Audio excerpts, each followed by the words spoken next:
자, 오늘이 이제 5기의 첫 강의인데요. 여러분, 마치는 시간, 마치는 그 날까지 다 빠지지 말고 수료하시기를 축복합니다. 자, 이번 5기의 주제는 그룹. 그룹 항상 소그룹이죠. 소그룹 전도 전략인데요. 이 소그룹 전도 전략을 잘 배워서 우리 교회가 올 한 해 배가의 부흥이 있기를 바랍니다. 그 부흥이라는 것을 우리가 이제 좀 추상적으로 많이 생각을 하는데, 사람이 많이 모이는 것이 물론 부흥이기도 하지만 그 부흥이라는 것은요, 사실은 어디서 막 오는 게 아니라 먼저 우리 안에서 일어나는 것입니다. 그러니까 여러분의 마음이 말씀으로 기도로 채워질 때 그것이 옆에서 이렇게 조금씩 확산되는 것인데, 근데 확산되는 범위가 그렇게 처음에는 넓지가 않아요. 먼저 작은 그룹에서 일어나는 것입니다. 그래서 그 소그룹이 부흥하고 그 부흥한 소그룹이 나중에 보면 교회의 부흥으로 이어지는 것이죠. 그래서 우리가 신년 축복 성회 때 12사도의 비전에 대해서 공부를 했는데, 자, 사도는 누구입니까? 사도가 어떤 사람이라고 그랬죠? 일주일밖에 안 지났어요. 그렇죠. 심부름을 할 사의 목숨명. 그러니까 심부름하는 목숨이죠. 무슨 심부름이죠? 그렇죠. 예수님이 우리에게 허락해 주신 복음의 은총을 실어 나르는, 전하는 그런 심부름하는 사람이에요.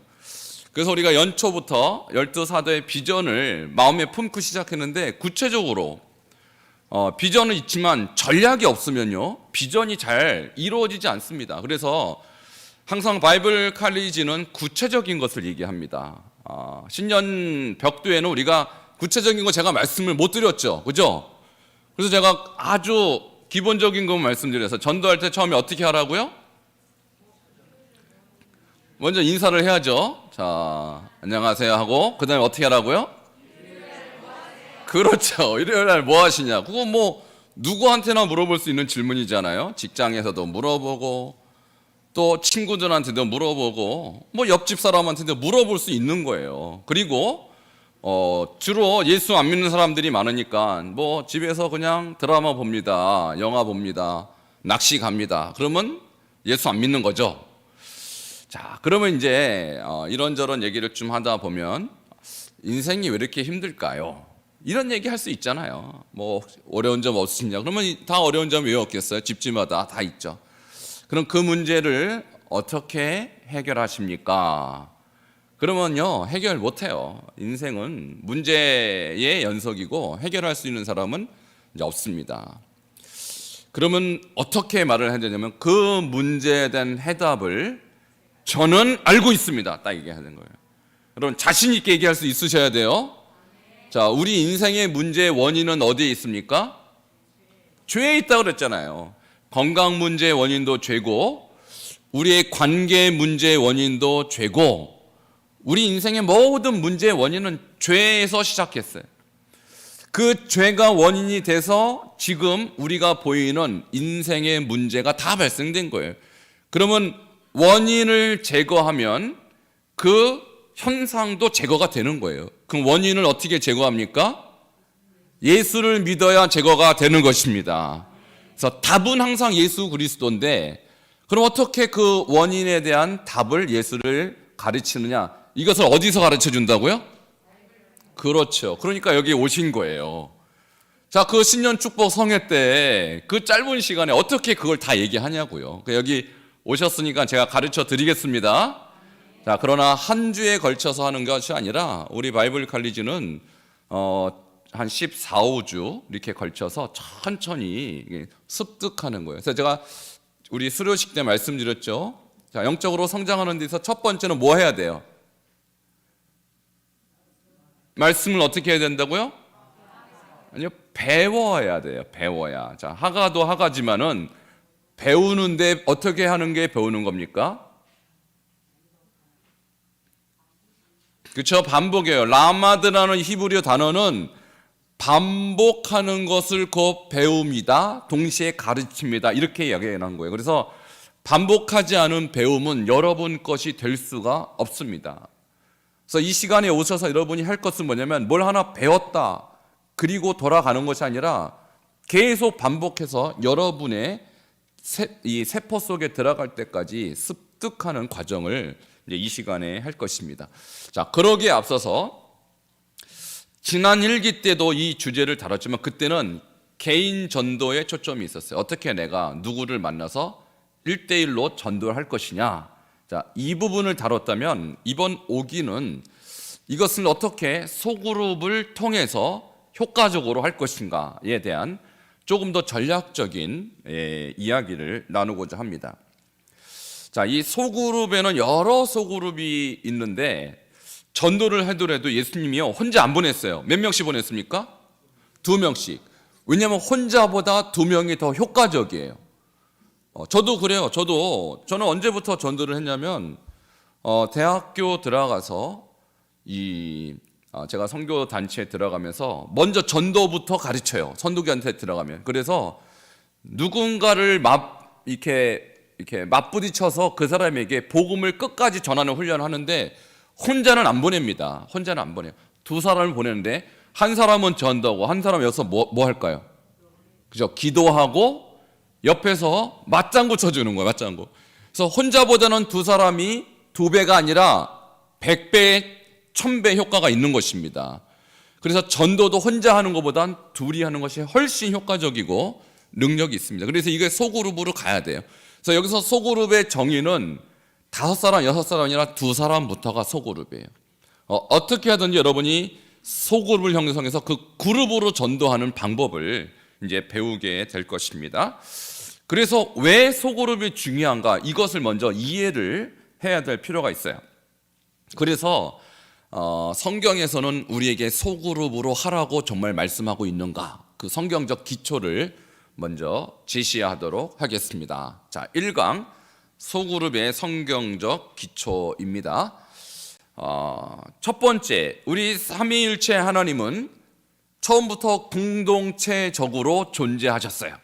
우리가 성부, 성자, 성령, 삼위일체 하나님이라 할 때 이 하나님의 존재 자체가 소그룹으로 공동체로 형성을 하셨어요. 그래서 우리가 하나님을 우리가 본받을 필요가 있는데요. 함께 1장 26절을 읽도록 하겠습니다. 시작. 하나님이 이르시되 우리의 형상을 따라 우리의 모양대로 우리가 사람을 만들고 그들로 바다의 물고기와 하늘의 새와 가축과 온 땅과 땅에 기는 모든 것을 다스리게 하자 하시고. 아멘. 여기에서 하나님께서 첫째 날, 둘째 날, 셋째 날, 넷째 날, 다섯째 날까지는 말씀으로 창조하셨는데 여섯째 날 인간을 창조하실 때는 우리라는 단어가 나와요. 여기서 우리는 도대체 누구일까요? 하나님과 천사일까요? 아니면 성부, 성자, 성령일까요? 예, 삼위일체 하나님을 말하는 것입니다. 하나님께서 인간을 창조하실 때는 상당히 신중하게 창조하십니다. 그래서 뭘 합니까? 회의를 하는 거예요. 이것을 천상회의다. 신학적으로 이렇게 표현하는데 성경에 5번에 걸쳐서 천상회의가 나옵니다. 근데 그 중에 첫 번째 천상회의가 우리 인간을 창조할 때 하나님께서 성부, 성자, 성령이 회의를 합니다. 회의를. 어떻게 창조할까? 자, 성부가 나는 이렇게 할 거야 라고 독단적으로 하지 않습니다. 성자가 나는 이렇게 할 거야 라고 독단적으로 하지 않고 성부, 성자, 성령이 아주 긴밀한 회의를 거쳐서 이렇게 하기로 결정을 내려요. 우리의 형상을 따라 우리의 모양대로 우리가 사람을 만들자. 그래서 결론이 뭐냐면 하나님의 형상, 하나님의 모양대로 만들기로 결론을 내세요. 이때부터 하나님은 공동체적으로 존재하시고 우리는 그 하나님을 따라 교회라는 공동체를 형성하게 된 것입니다. 그래서 하나님이 인간을 만들어도 어떻게 만들었냐면 남자와 여자로 창조하셨어요. 하나님은 처음부터 디자인 자체를 공동체적으로 하셨다고 그랬어요. 그래서 제가 공동체를 2사람부터라고 말씀드렸죠. 그래서 소그룹은 2사람인데 하나님의 존재가 소그룹이고 하나님의 창조의 원리도 소그룹이에요. 그래서 짐승들도 암수로 만들었고 남자와 여자로 소그룹으로 이렇게 만들었다는 것입니다. 이것이 최초로 공동체 소그룹이 등장하는 성경 본문입니다. 자, 두 번째 소그룹의 성경적 기초에 우리가 참고할 수 있는 구절은 모세가 세운 10부장, 50부장, 100부장, 1000부장 제도입니다. 자, 출애굽기 18장 21절과 22절에 이 구절이 등장합니다. 함께 읽겠습니다. 시작. 너는 또 온 백성 가운데서 능력 있는 사람들 곧 하나님을 두려워하며 진실하며 불의한 이익을 미워하는 자를 살펴서 백성 위에 세워 1000부장과 100부장과 50부장과 10부장을 삼아. 자, 이 이야기의 배경은 이렇습니다. 지금 모세가 광야길로 가고 있는데 지나가는 길에 약 200만 명이 함께 지나가는 거예요. 여러분 생각해 보세요. 200만 명이 가다 보면 싸우기도 하고 다투기도 하고 갈등도 일어날 거 아닙니까? 그럼 그것을 모세가 일일이 다 네가 잘못하고 너는 잘못 없어 라고 판단을 내려줘야 되는데 무려 몇백만 명? 200만 명이면 매일 재판하다 시간 다 끝나는 거예요. 이것을 옆에서 본 이드로가, 여러분 이드로가 누군지 알죠?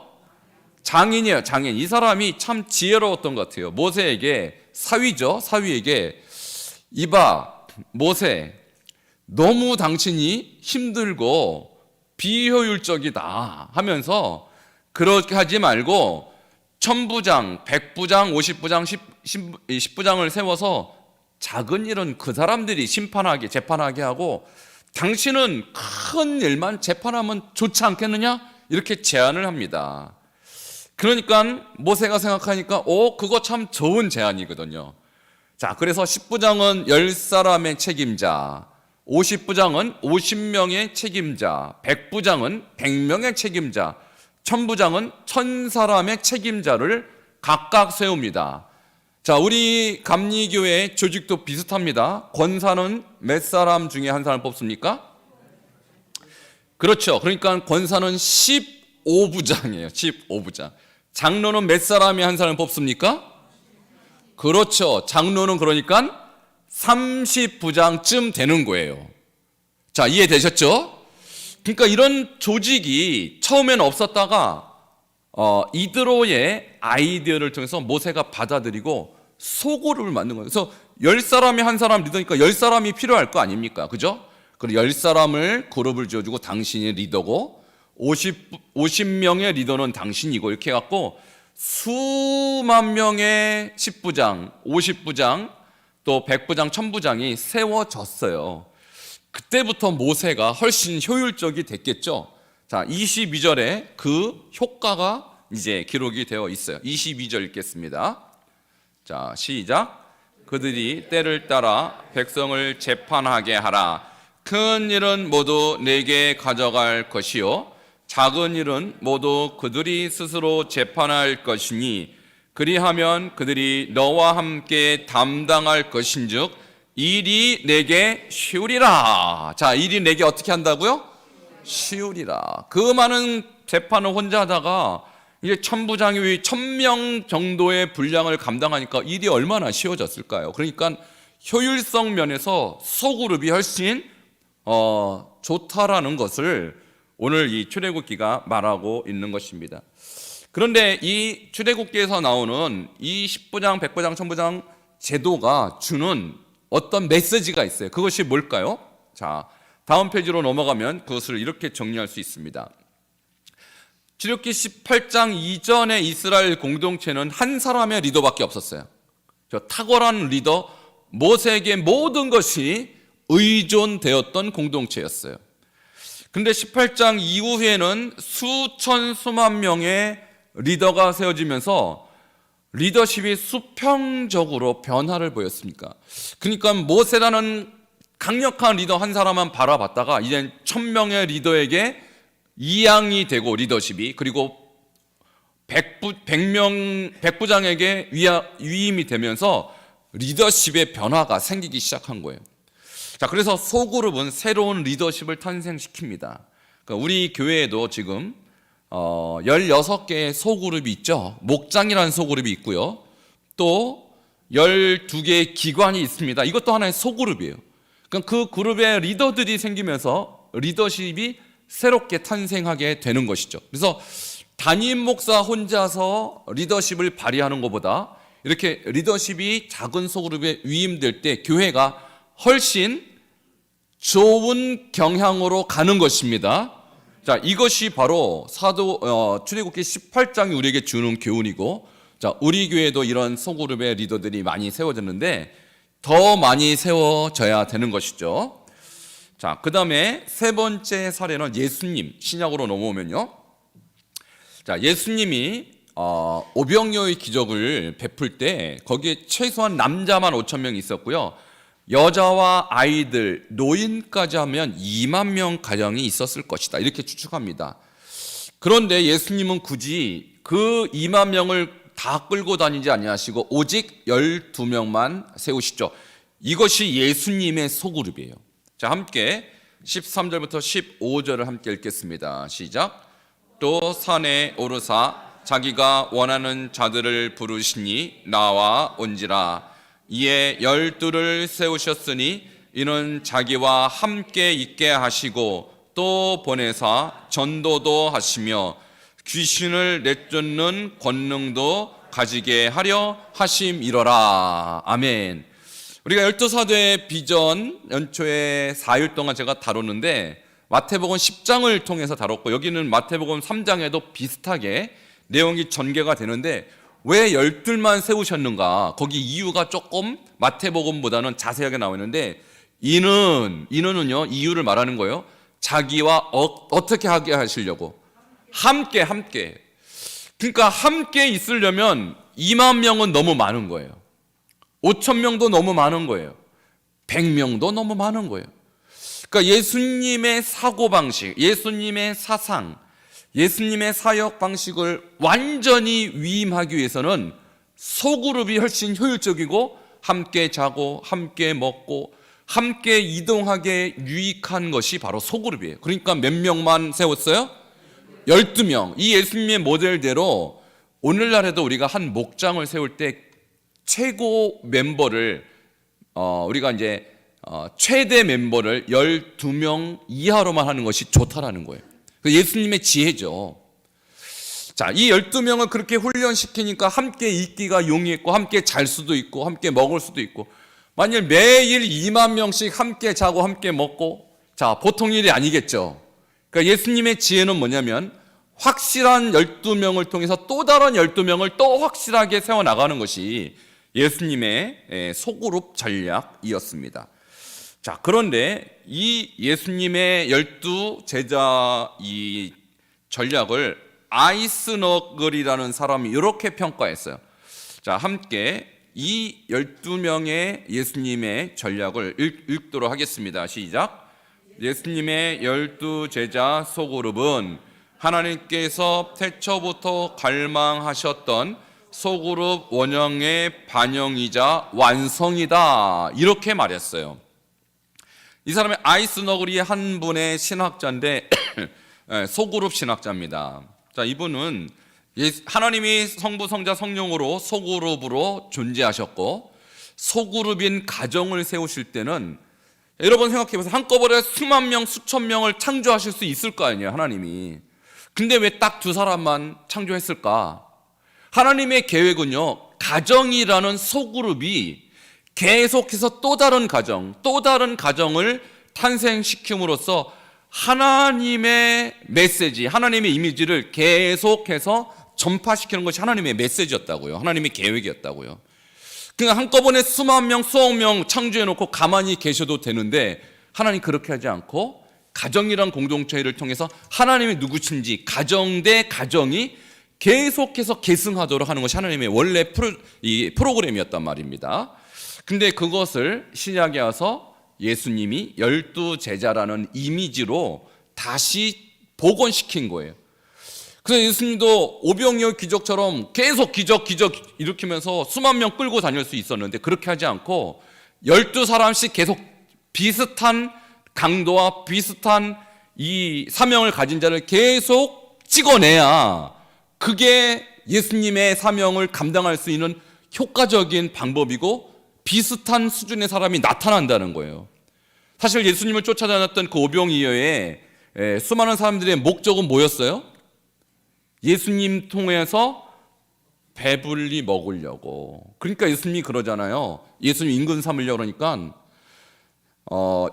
너희가 인자의 살을 먹지 아니하고 인자의 피를 마시지 않으면 너희 속에 생명이 없느니라 하니까 다 떠나요.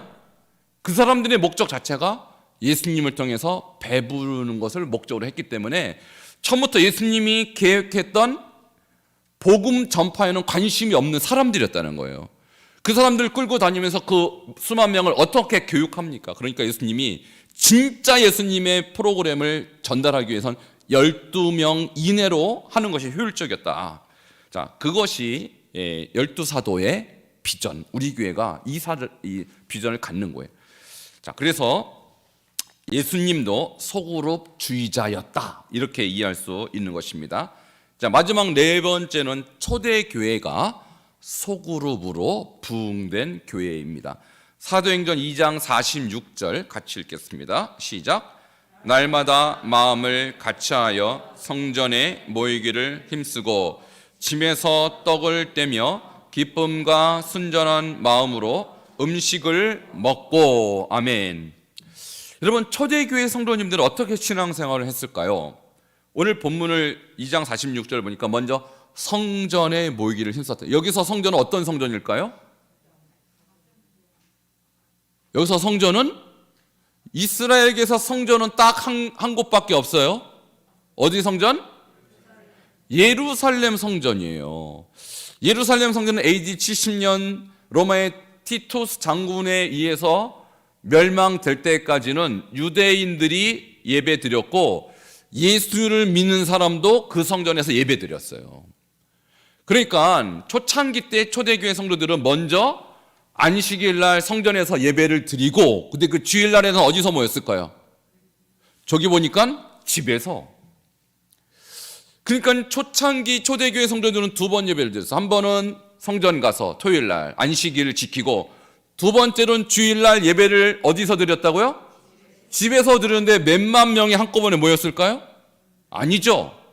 이 집으로는 집이 아니라 집들에서예요. 그러니까 그 당시에 예수를 믿는 사람들이 우리 집에서 모입시다, 우리 집에서 모입시다 하고 소그룹으로 수천 개의 소그룹이 존재했다라는 거예요.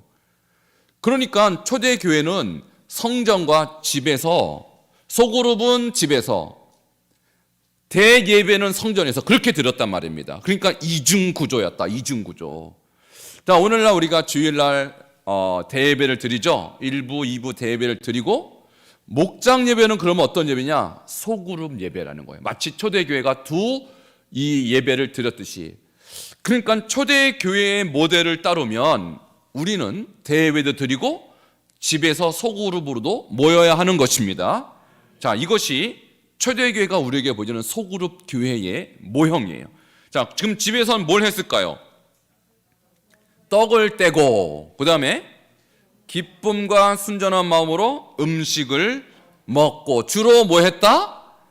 주로 교제했어요. 그러니까 여러분, 이 사실을 우리가 어떻게 적용해야 되냐면, 주일 예배는 주로 설교를 듣고 기도하고 주로 일방적으로 여러분이 은혜를 받는 거라면, 소그룹은요 굉장히 액티비한 거예요. 그냥 누가 한 사람 일방적으로 얘기하고 그 말을 듣고 가는 것이 아니라 공동이 이 소그룹으로 나누는 시간이에요. 떡을 떼고는 떡을 먹었다는 뜻도 있지만 함께 교제를 나눈 것입니다. 그래서 여러분이 이제 목장 모임이나 이런 소그룹에서는 누가 절대적으로 리더가 있어서는 안 돼요. 인도자는 필요하죠. 목자나 부목자, 인도자는 필요한데 목자가 일반적으로 설교해서는 안 되는 거예요. 그래서 주로 제가 뭐 하라고 그랬어요? 나누라. 1, 2, 3, 4번은 주로 문제에 대한, 설교에 대한 이론을 얘기한 거, 5번은 주로 그걸 내가 어떻게 적용할 것인가를 나누라. 그러니까 목자님들이 1, 2, 3, 4번에 대한 답을 분명하게 이해하지 못하면 5번 나눌 시간이 없어요. 그래서 주로 나누는 데 목적이 있는 것이지 일방적으로 목사가 한번 설교했는데 왜 또 설교합니까? 목장 모임에서는. 그럴 필요가 없다라는 것이죠.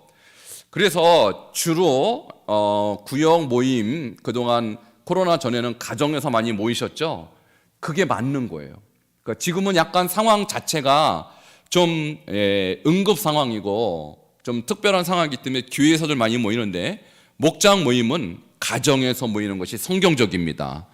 그래서 여러분 이제 좀 더 코로나가 좀 완화되고 하면요, 좀 더 적극적으로 가정에서 모이시기를 바랍니다. 이것이 초대교회가 우리에게 주는 모델이에요. 그런데 초대교회가 예루살렘 성전이 회파되고 그리고 이방인 쪽으로 복음이 전파되면서 이방인 교회도 소그룹으로 모였다, 가정에서. 이것이 기록에 남아 있습니다. 로마서 16장 5절 함께 볼 텐데요. 브리스가와 아굴라가 세운 교회가 로마 교회인데 그 교회가 가정교회였어요. 우리는 로마 교회 그러면 엄청나게 대형 교회일 거라고 생각하지만 아닙니다. 가정교회입니다. 함께 로마서 16장 5절 보겠습니다. 시작. 또 저의 집에 있는 교회에도 문안하라. 내가 사랑하는 에베네도에게 문안하라. 그는 아시아에서 그리스도께 처음 맺은 열매니라 하면서 바울이 로마서를 쓰면서 로마 성도들에게 브리스가 아굴라에 있는 집의 교회에도 무난하다 이렇게 얘기해요. 그러니까 브리스가 아굴라가 자기 집을 오픈해서 교회로 삼은 것입니다. 제가 20년간 중국에서 가정교회를 세우고 또 교육을 했는데 중국에는요, 국가에서 법적으로 인정하는 교회가 있어요. 삼자교회라고. 근데 거기는 설교를 아무렇게나 못해요. 정부에서 설교 제목을 아예 정해줘요. 52주. 요한계시록 이런 거 설교 못합니다. 요한계시록은 심판 얘기하니까 두려워갖고 삼자교회, 중국 정부에서 세운 교회는 설교를 아무렇게나 못하게 해요. 그러면 대부분의 교회는 어떤 교회일까요? 가정교회. 그래서 집에서 모여요. 집이 큰 교회는 그래도 많이 50명, 56 모이지만 집이 작은 교회는 3, 4명, 이것도 가정교회예요. 그러니까 딱 초대교회와 똑같다. 그래서 중국 가정교회가 왜 그렇게, 중국이 여러분 지금 1억 명의 기독교인이 있다고 하는데 어떻게 중국은 그렇게 빨리 부흥이 됐을까요? 가정에서 복음을 전했기 때문이에요. 그러니까 1970년대쯤 했을 때 모든 선교사를 다 내쫓았습니다. 근데 다시 중국을 개방하고 나니까 중국의 가정교회를 통해서 복음이 엄청나게 확산이 된 거예요. 자, 그것을 보고 선교학자들이 이렇게 말했어요.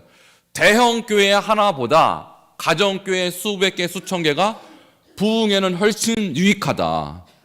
그러니까 우리 교회도 지금 한번 모여서 예배드리고 흩어져서 사라지는 교회가 되기보다 가정교회로 여러분이 이 목장교회를 개척해서 더 목장이 많아지면 많아질수록 부흥하게 될 것입니다.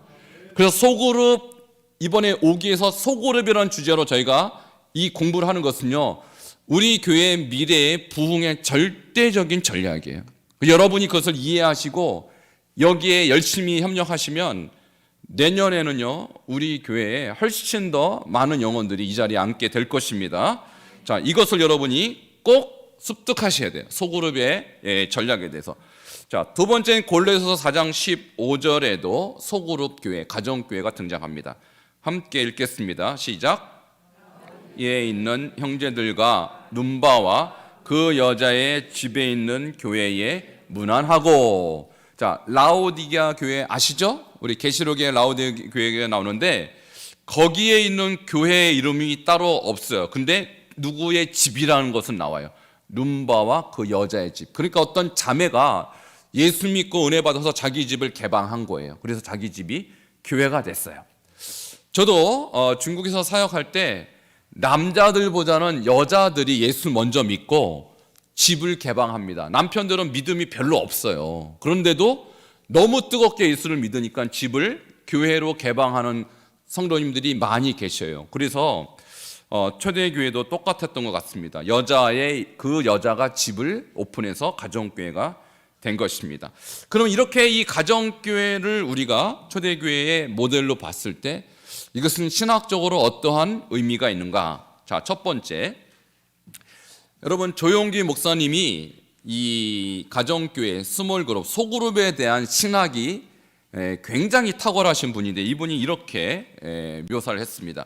같이 읽겠습니다. 시작. 급성장하는 초대교회에서 12명의 사도들만으로 충분한 목회적 돌봄을 제공한다는 것은 불가능했으며 가정 모임의 리더들이 그 공백을 메웠다라고 조용기 목사님이 이 가정교회의 모델에 대한 신학적인 의견을 이렇게 정리했어요. 그러니까 아까 그랬잖아요. 성전에서 예배를 드리고 가정에서는 떡을 떼고 서로 음식을 나눴어요. 그것이 가정교회 예배인데 그 가정교회 예배를 누가 인도했을까요? 그러면 사도들이 인도하지 않았다라는 거예요. 사도들은 12명이 불과했지 그 수천 개, 이 수백 개의 집을 어떻게 방문하며 그들의 예배를 인도했을까? 못했다라는 거예요. 그럼 누가 했느냐? 그 집 주인이 했다는 거예요. 그 집 주인이. 자, 그러므로 오늘날 급성장하는 초대교회와 같이 교회가 부흥하려면 어떻게 될까요? 가정이 교회가 되어야 합니다. 그러니까 반석중앙교회가 한 군데가 대형교회 되는 것도 중요하지만 여러분의 교회가, 여러분의 가정이 교회 되는 것이 더 중요하다는 거예요. 자, 그래서 소그룹은 어떤 의미에서 중요하느냐? 목회적 돌봄을 위한 가장 효과적인 전략이다라고 조용기 목사님이 평가했어요. 그래서 갑자기 3,000명, 5,000명이 회개했잖아요. 이 사람들을 어떻게 관리합니까? 사도들이 12명이 어떻게 수천 명, 수만 명을 관리합니까? 할 수 없었죠. 그러니까 그 일들을 누가 했느냐? 가정교회의 리더들이 그 공백을 메꿨다라는 거예요. 여러분, 여의도 순복음교회가요, 처음에 5명으로 시작했어요. 5명. 그 순복음교회 간증을 들어보면요, 참 기가 막혀요. 5명이 시작했는데 그 5명이 4년 만에 800명 됐어요. 4년 만에. 그리고 이 10년 만에 10,000명이 됐어요. 자, 그 원리가 뭐냐면 설교 한 방에 은혜 받은 게 아니에요. 설교 한 방에 은혜 받은 게 아니에요. 5명 때부터 이 목사님에게는 어떤 그림이 있었냐면은, 물론 처음부터 그런 것이 있었던 건 아니지만 소그룹에 대한 개념이 분명했던 분이에요, 이분이. 그래서 우리나라의 원래 소그룹, 왜 원조는 감리교입니다. 자, 다음 주에 제가 감리교의 소그룹에 대해서 말하는데, 누가 소그룹의 탁월한 자였냐? 웨슬리 목사님이 소그룹의 창시자예요. 가장 탁월하게 시작했어요.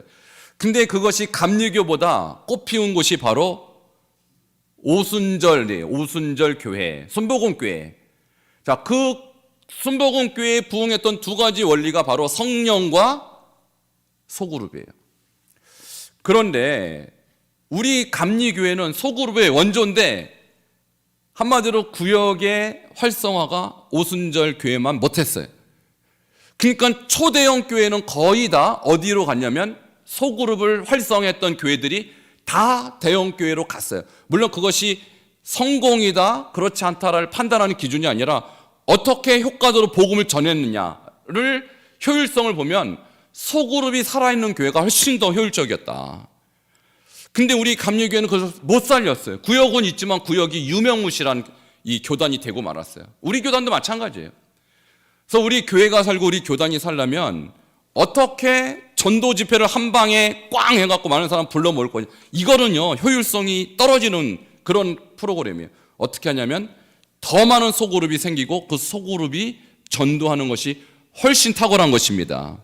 자, 이것을 우리 교회가 올해는 반드시 실천해야 하는 것입니다. 그래서 소그룹의 효과는 목회적 돌봄. 그 한 번에 3,000명, 5,000명이 회개했는데 이 사람 어떻게 돌보냐고요. 갑자기 베드로와 12사도가. 그러니까 목회적 돌봄을 위해서는 소그룹 가정교회 리더들이 필요했다는 것이에요.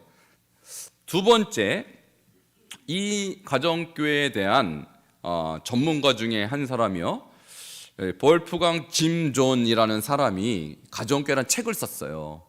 제가 이 책을 읽어보니까 이 초대교회에 대한 정확한 분석을 하는데 이렇게 썼습니다. 함께 읽겠습니다. 시작.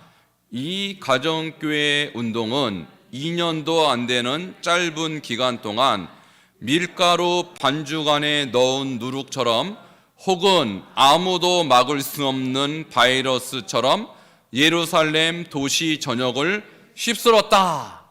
자, 무슨 말이냐? 소그룹 전도를 통해서 가정교회가 확산되고 그것이 초대교회 부흥의 원동력이었다는 거예요.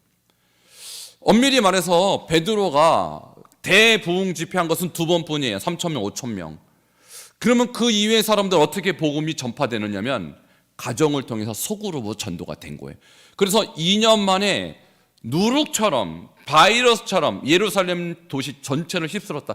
이것이 초대교회 부흥의 원동력이었다고 이 짐 존이라는 학자가 이렇게 연구를 해놓은 거예요. 그러니까 우리나라의 교회들이 지금 소그룹이 살면 교회도 살고 한국 교회 전체가 부흥할 것이고, 소그룹이 죽으면 개교회도 죽고 한국 교회 부흥도 안 되는 거예요. 이것이 초대 교회에 우리에게 주는 교훈인 것입니다. 할렐루야. 자, 우리 교회가 앞으로 가야 될 방향이 그럼 무엇일까요? 소그룹이에요. 소그룹. 우리는 목장이라는 소그룹도 있고 또 각 선교회라는 소그룹도 있고, 이것만 해도 소그룹이 2개나 있는데 더 많은 소그룹이 필요해요. 더 오픈 소그룹이 필요해요. 그러니까 그것은 오픈 소그룹은 다음에 제가 말씀드리긴 하고, 일단 소그룹이 중요하구나, 이것만 여러분이 오늘 깨달으면 되겠습니다. 자, 복습을 위한 질문 5가지를 함께 나누도록 하겠습니다. 첫 번째, 소그룹과 하나님은 어떤 관계가 있습니까? 그렇죠. 하나님은 처음부터 삼위일체로 소그룹으로 존재하셨습니다. 자, 그것을 여러분이 기억하시고, 두 번째, 모세는 어떻게 소그룹을 활용했습니까? 저 10부장, 50, 100, 1000부장을 통해서 효율성을 높이게 되었습니다. 자, 예수님은 어떻게 소그룹을 사용하셨습니까? 12명만을 제자로 삼으셨어요. 그래서 함께 하고 함께 먹고 함께 훈련할 수 있는 효율적인 인원을 12명으로 제한하셨던 것입니다. 그래서 예수님의 모든 사역과 이 메시지를 충분히 효과적으로 공급할 수 있는 그룹을 12명으로 제한한 것입니다. 자, 초대교회는 어떻게 소그룹이 나타납니까? 가정교회 모임으로 소그룹을 운영하고, 그것이 바이러스처럼 누룩처럼 퍼져서 초대교회가 부흥하게 됐다. 이것이 초대교회 부흥에 대한 학자들의 연구입니다. 자, 5번은요 그룹토입니다. 자, 5번, 오늘날 교회에서 왜 소그룹이 필요하다고 생각하십니까? 이것은 지금 이 시간에 4분씩 그룹을 지어서 그룹 토의를 하도록 하겠습니다. 약 10분 정도, 5분에서 10분 정도 시간을 드리는데요. 가장 가까운 4분, 자, 3분에서 4분 정도가 토론하기 좋습니다. 오늘 첫 번째 날 우리가 소그룹의 성경적 기초를 배우면서 소그룹 신학이 정립이 되어야 우리 교회 앞으로 복음 전도와 또 사역에 큰 어떤 변화가 일어날 것입니다. 지금까지는 전도도 개인이 했고 신앙도 개인이 사실은 지키는 그런 스타일로 진행돼 왔어요. 대부분의 교회가 그래왔어요. 그러나 거기에는 한계가 있고 효율성이 떨어지기 때문에 우리가 성경은 우리에게 무엇을 말하느냐, 소그룹을 하라는 거예요.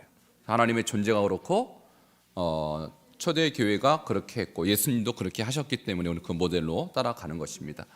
자, 오늘 이 소그룹이 왜 우리 교회에서 필요한가에 대해서 여러분이 그룹 토의를 했을 텐데, 우리 청년 학생 그룹에서도 어떤 부흥의 원리로서의 소그룹이 더 효율적이다, 이런 대화를 나눴어요. 그래서 오늘 이 강의를 통해서 크게 보면 2가지 유익이 있습니다. 소그룹은 첫 번째는 목회적 돌봄, 그러니까 관심과 친밀도에 있어서 대예배에서는 사실은 불가능한 것들이 소그룹에서는 이루어질 수 있다라는 것, 그것이 큰 유익이고요. 두 번째는 전도와 이제 부흥의 차원에 있어서도 초대교회가 보였던 것처럼 훨씬 중요한 그런 어떤 사례들을 우리에게 보여준다는 것이죠.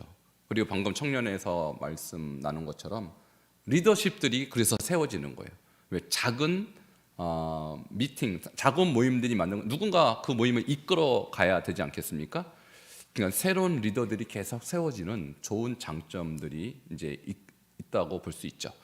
자, 그 외에도 많은 것들을 아마 나누셨을 텐데 우리 카톡방이 형성이 되면 각 그룹에서 나눴던 얘기들을 간단하게 요약해서 한 두세 가지로 이렇게 올려주시면 나중에 그것들을 좀 모으면 더 풍성해질 것 같습니다. 자, 오늘 나눔 어떻게 유익했습니까? 자, 많이 배우셨죠?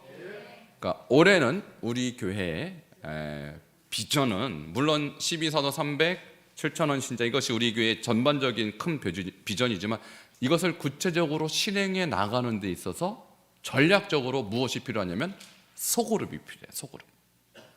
그래서 그 소그룹에 우리 성도님들이 눈을 뜨시고 또 그 사역에 전적으로 함께해 주시면 우리 교회 앞으로 큰 역사가 일어날 줄 믿습니다.